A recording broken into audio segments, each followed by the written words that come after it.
Instead of just making some artwork and talking about how plastic is hazardous and how we should avoid use of it, instead we thought that why don't we get to an experience of of engaging in a human library with a person who has actually been living almost her entire life working towards creating a greener planet, a green earth. So here we have with us Madam Sreelata Menon. Hello, ma'am. Hello, very, very, very good morning. Very rainy morning. Ma'am, if we were to talk about plastic, my first question would be, how old is plastic? Absolutely. That's exactly what came to my mind also. So if you have to ask your grandmother or even probably your mom when she was young, did she know what is plastic? Probably she knew the natural plastic. So there is natural plastic. What is plastic? Plastic is something that can be molded. That's it's elastic. So there were many substances which were naturally also doing that, like resins, rubber, wax, gum. Those things also had that inherent property. Plastic actually came into being with, I would say, the petrochemical companies and the industry there, probably with industrialization. So 50, 70 years back is what we can say our dear friend is born, but he's become an integral part of our life. Again, I would really like to emphasize here, plastic per se is not bad. We should never consider the plastic the villain, because plastic has made a major breakthrough in our lives. If you have to look at the hospital industry, plastic is being a big boon. What is happening is the misuse of plastic because of the cheaply available plastic.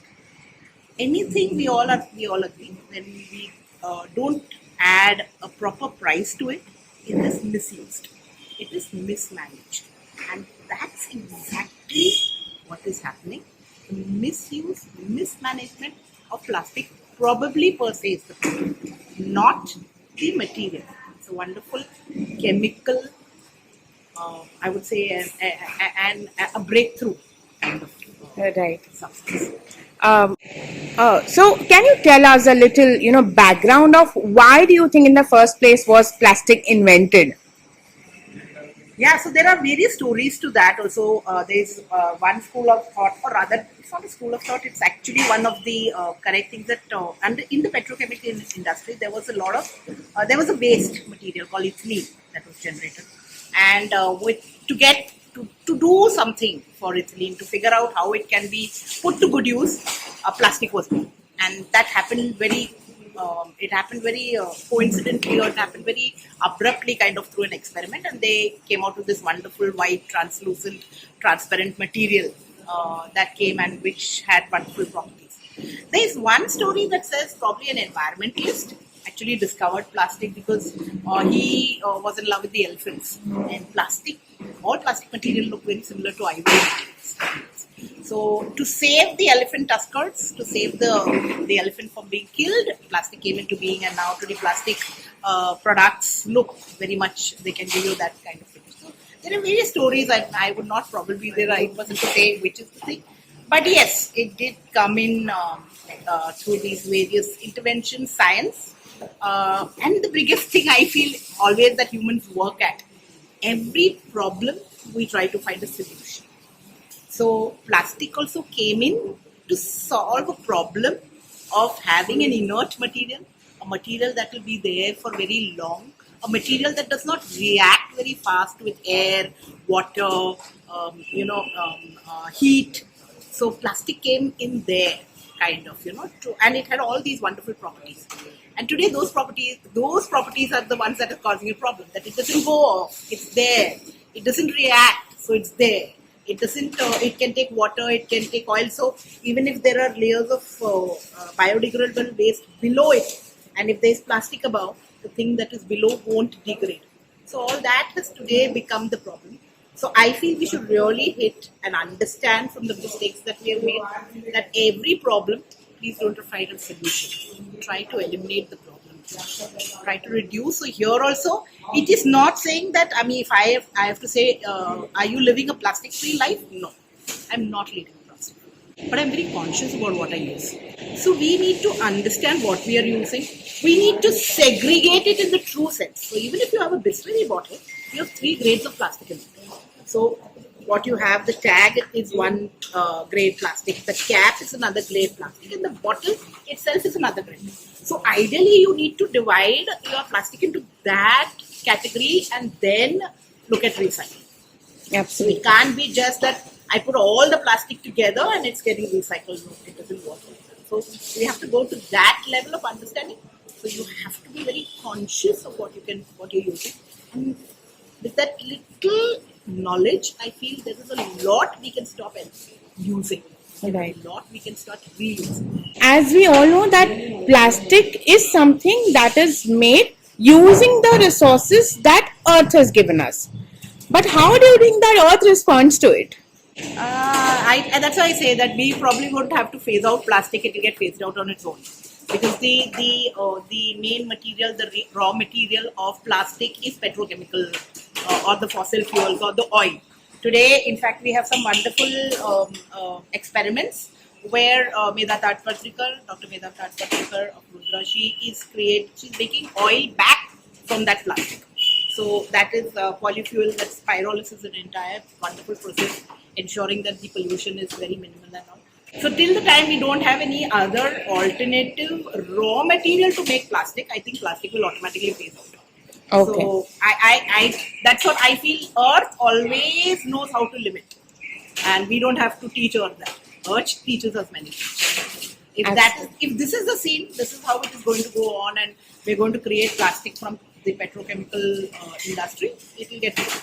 Okay, but let me ask you that what are the ways in which we can recycle? Are you suggesting that we should completely stop use of plastic, or do you think that recycling is a better solution for the plastic, for the plastic to just phase out of from the face of this earth? Recycling has two sides to it. I had done a wonderful course and I realized myself for the first time that recycling is a myth. One is all doesn't get recycled because it has to be collected in that good fashion to be truly recycled. Recycling per se is energy intensive. So to get rid of one waste, you are again wasting some kind of energy, which is again coming from your fossil fuel. So how does that industry or energy is produced? It is produced from coal burning. So again, it's if you have to go back and really find out. So the whole process in such is energy intensive and you're wasting one form of energy to get rid of another kind of waste. So recycling is a myth. Recycling is not in our hands. It's not in our control. So I feel as individuals, we shouldn't be looking at a recycle book. It's getting recycled because it's not happening in front of you. What is in your hand? It is reduce. The thing that is in your hand, ensure that you reduce the multi-layer first and foremost.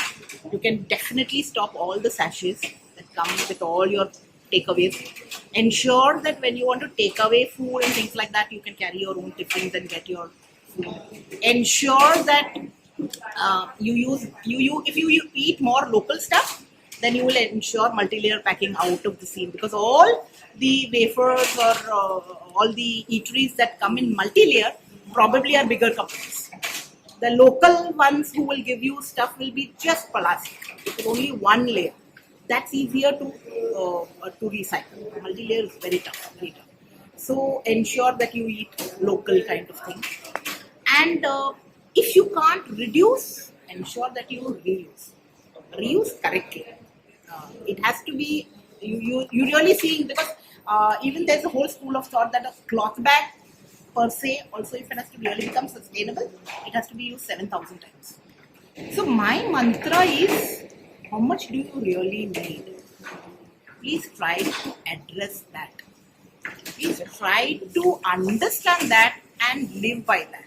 Just give yourself a hypothetical situation that you're in an island and you have only this much. Can you live in that? Yes, you can.